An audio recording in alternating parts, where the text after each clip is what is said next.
Drama serial एहसान फरामोश में हकीकत सामने आने के बाद कबीर इस बार फलक के साथ बिल्कुल भी अच्छा बिहेव नहीं करेगा। उधर फलक नई चाल चलने जा रही है। हमजा के साथ इस बार मुलाकातें करेगी। घर में खुदकुशी का ड्रामा भी फलक रचा ही लेती है, लेकिन नवाल उसे बचा लेती है। लेकिन आने वाले वक्त में नवाल की जिंदगी तबाह होने वाली है। आने वाली किसकी मुकम्मल कहानी में आप सभी दोस्त देखेंगे। कबीर के सामने जैसे ही सारा का सारा माजरा आ जाता है, जब फरिया मामी घर में आई होती है तो ऊपर से चिल्ला पड़ती है फलक। उधर फोन जैसे ही वापस करने आया होता है, हकीकत सुनने के बाद यहाँ पर वो हक्का बक्का रह जाता है और वहाँ से जाने ही लगता है तो पीछे पीछे फलक उसका बाजू पकड़ लेती है, कहती है कि रुक जाओ कबीर, रुक जाओ, मेरी बात तो सुन लो एक बार। नहीं, मुझे कोई भी बात नहीं सुननी, प्लीज मेरी एक बार बात सुन ले आप। हाथ झटकते हुए यहाँ से वो चले जाता गुस्से में आकर। उधर रोते हुए कमरे में चले जाती है फलक भी। फलक कमरे में जाकर कहती है कि मिल गया है ना आपको सुकून, यही चाहती थी ना आप, खुश रहो, खुशियां मनाओ, जश्न मनाओ, अब चला गया है वो। ये बात सुनने के बाद यहाँ पर सुल्ताना बेगम का तो सर ही चकरा जाता है। वो नीचे बैठ जाती है। उसे जैसे ही उठाया जाता है तो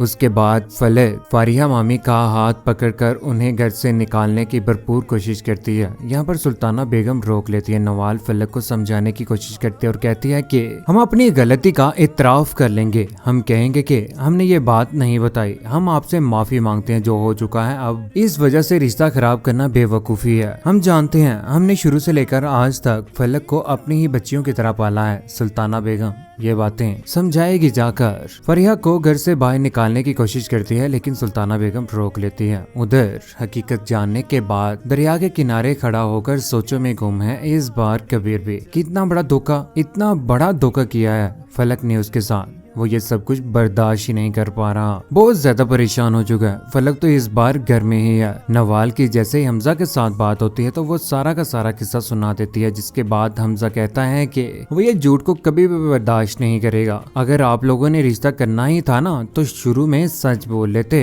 वो क्या, उसकी जगह पर कोई भी शख्स होता ना, उसका सेम रिएक्शन होता जिस तरह से कबीर ने किया है ना। इस बार कबीर को आप लोगों को घर जाकर ही मनाना पड़ेगा। दूसरी जानिब गुस्से में आकर पहुंच ही चुका है कबीर घर में। कबीर जैसे ही घर में पहुंचता तो यहाँ पर आलिया भाभी के साथ भी अच्छे तरीके से बात नहीं करता। अकेला जैसे ही घर में आता है तो आलिया भाभी पूछना शुरू हो जाती है फलक कहाँ पर है। फलक नहीं साथ, नहीं भाभी वो अपने घर में है। यही बात कहने के बाद वो कमरे में चले जाता है। इतना ज्यादा बदलाव देखकर आलिया भाभी भी समझ ही जाती है कि कोई ना कोई ऐसी बात हुई है जिसकी वजह से कबीर आज परेशान है। कबीर कमरे में जाकर अकेला परेशान गुस्से में आ चुका है और सोचों में गुम है कि इतना बड़ा धोखा उसने तो कभी सोचा भी नहीं था। उधर ऑफिस में सुबह के वक्त जैसे कबीर पहुंचता है तो अच्छे तरीके से तैयार होने के बाद फलक भी पहुंच जाती है। जाकर कहती है कि मुझे माफ कर दो, मुझसे गलती हो गई है। ये बातें छुपाने का सिर्फ और सिर्फ यही मकसद था कि आप लोगों को अच्छा ना लगे कि मैं लेपालक बेटी हूँ। कबीर कहता है कि जिससे मैं इतना ज्यादा प्यार करता हूँ वो मुझसे झूठ बोले, मुझसे अपनी हकीकत छुपाए, ये मैं कभी भी बर्दाश्त नहीं करूंगा। फलक कहती है कि सच जानकर क्या आप मुझसे शादी करते। ये बात सुनने के बाद कबीर कहता है कि हाँ, मुझे तुम्हारे पैसे या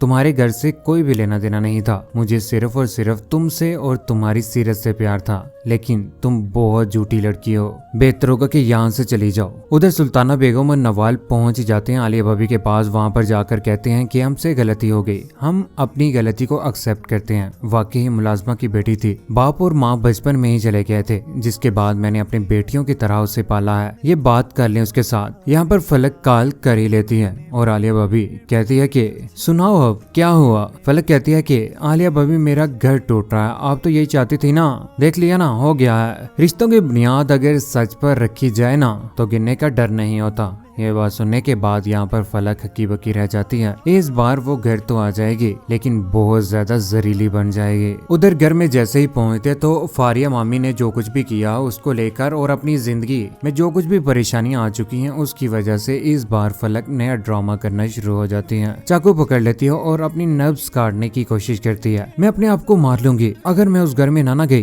देख लेना मैं अपने आप को नहीं बचा पाऊंगी, क्योंकि इस बार प्रेग्नेंट भी हो चुकी है। अपने आप को खत्म करने की कोशिश करती है, लेकिन नवाल और यहाँ पर सुल्ताना बेगम उसे रोक ही लेते हैं। उधर सुलह होने के बाद इस बार बेड के ऊपर बैठी हुई है यहाँ पर फलक भी। फलक बहुत ज्यादा गुस्से में आ चुकी है इस बार आलिया भाभी को लेकर भी, और कबीर के साथ भी इस बार बहुत ज्यादा बुरा करेगी। उधर फलक की चोट लग जाती है, जिसके बाद यहाँ पर कबीर उसकी अच्छे तरीके से खिदमत करता है और किसी किस्म की कोई भी बात अपने जहन में नहीं रखता कि जो कुछ उसने किया था उसके साथ। घर में फ्री रह रहकर इस बार फलक बोर हो चुकी है, फैसला कर लेती है कि वो मॉडलिंग करने के लिए जाया करेगी। लेकिन ये सारी की सारी बातें कबीर से बिल्कुल भी बर्दाश्त नहीं होंगी। आने वाले वक्त में हमजा के साथ मुलाकातें फलक का मेमूल बन जाएगा और नवाल के बारे में बज़न भी कर देगी, जिसके बाद वो मंगनी तोड़ ही देगा। और फलक भी इस बार तलाक देने के बाद हमजा के साथ निकाह करने वाली है। हकीकत सामने आने के बाद नवाल बहुत ज्यादा रोएगी, चीखेगी, चिल्लाएगी, लेकिन कहते हैं ना, बदनस्लों के ऊपर कोई भी नेकी करना इंसान को खुद ही महंगी पड़ सकता है, जिस तरह से सुल्ताना बेगम को और नवाल को पड़ा। कौन कौन चाहता है कि फलक का बुरा अंजाम करे इस बार हमजा भी, क्योंकि वो तो इस बार उसकी हकीकत सामने आने के बाद उसे छोड़ देगा और उसके हाथ कुछ भी नहीं आएगा। फलक का बुरा अंजाम कौन कौन देखना चाहता है? और जिस तरह से कबीर ने हकीकत सामने आने के बाद उससे उसकी बेटी छीनकर उसे घर से बाहर निकाल ही दिया, किस किस को ये बात सुनकर खुशी हुई? अपनी कीमती राय का इज़हार नीचे कमेंट सेक्शन में जरूर दीजिएगा। चैनल को सब्सक्राइब करने के बाद बेल का बटन जरूर दबाइएगा। अपना ख्याल रखिएगा, दुआ में याद रखिएगा। अल्लाह हाफिज।